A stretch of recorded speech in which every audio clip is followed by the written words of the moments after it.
Don't be mean to your categories. Recently, I was looking at some survey results that measured satisfaction in a certain area. They had a score of 4.72. What does that mean? Not much at all. The authors had numbered their categories, and in this case, they hadn't even told us what the categories were or how they were numbered, and then they calculated the mean. There are very few times where this action is reasonable.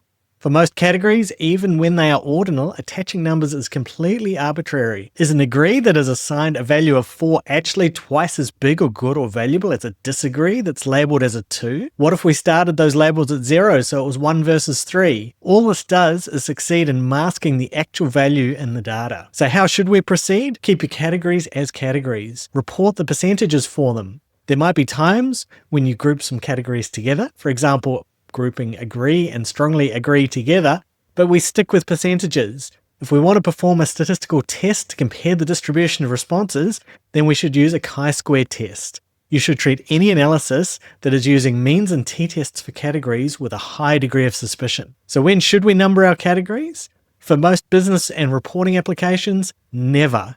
The exception would be if we're using psychometrics, when we're creating latent variables to perform more advanced analyses like factor analysis and structural equation models.